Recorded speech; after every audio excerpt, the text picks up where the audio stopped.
Well, this is going to be a quick video tour of the League check-in app and what the manager sees. So if you scan the QR code at the League check-in, you'll see this. And one of the things you want to do as a member is to go down and find your name and just click the checkbox next to it. So say you're Bob Feldick and you click the checkbox, your name will appear up here with an unpaid tag next to it. So just as a simulation, we're going to check in a few players, and you see that their names appear up in the zone up above, and we'll just get enough to make a few groupings.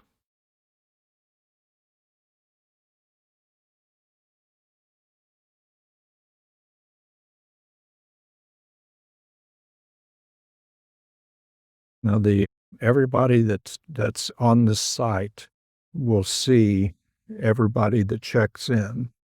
So that's one of the nice things about it is, unlike the other system that we used in the past, this one connects back to a server, and then the server pushes out the data as it receives the data. And so we'll get a nice little grouping here. All right, so that should be enough. So we got 16 players, and we'll get an odd number just for fun. So we'll pick up, let's see, I'll just pick up Colby. All right, so now we got 17 players.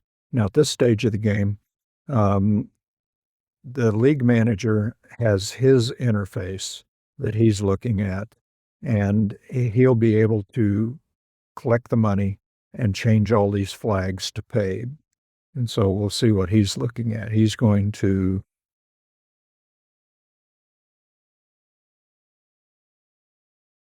go in, and he has a number of different things that he can do that it defaults to the check-in manager.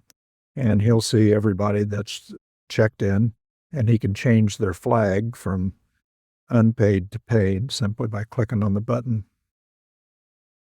And as these flags are changed, it will update in the player interface, and we'll check that very quickly.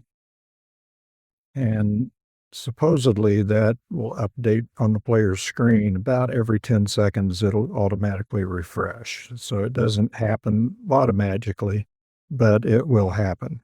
And so everybody can keep track of who's paid. And once all payments are made, then the system is ready to go. And the payouts for the day are based on who all is paid. So we got to make sure that everybody's paid. So in this case, 17 players are checked in. The total fees collected is $85. And here's the breakdown of what the payouts are going to be. So once this is done, everybody's paid and everybody's ready to go. Then the manager will go to the groups generator, and he has an option of setting a starting hole on the course. Usually it's going to be hole 1, but there are other options available. And he is going to generate groups. These are done randomly.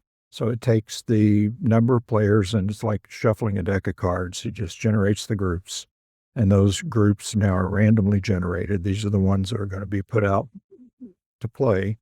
Instead of starting everyone on hole 1, which creates a backlog, normally what happens is some of the groups are put out on hole number 11. So we're going to assign a couple of these groups to hole 11, and maybe the fifth group might start back on hole 1 again. But he has an option of maybe putting one group like on maybe hole 13. So let's put one out on hole 13. And once everything is set up, all the groups are established, then he needs to push that data out to the players. And so by clicking that button, all the data is sent back to the database, and then it's pushed out to the players. And so the players in their check-in app, that doesn't really show up automatically. What they have to do is they have to click the little groups icon right up next to the question mark. And by clicking that, what it will do is it'll appear on another screen, and that's automatic. But in this case, for the demonstration, I'm just going to refresh that, and it pushes it out to the phones. and or show all the groups, their starting holes, and who's in each group. And if that's too big for your display, you can click on compact mode, and it'll show it in a little better appearance. And so it shows who starts where, who's in which group, and the groups can then disperse and go out to the holes and start playing.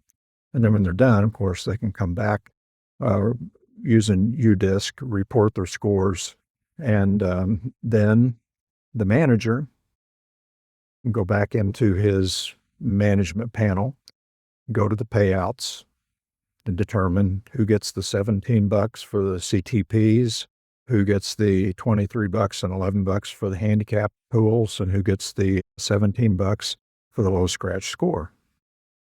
Now, at the end of the event, then typically what happens is the manager goes into session tools.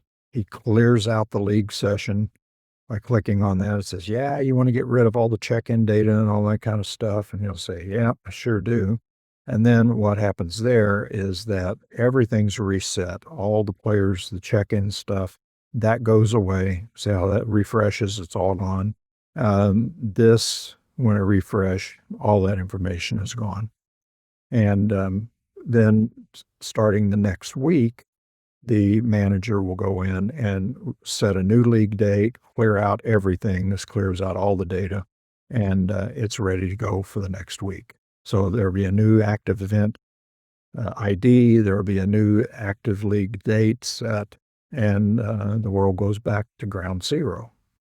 So that, I hope, is an overview of how the system works, and hope that makes the league manager's job a little easier and also makes it easier for players to check in each week.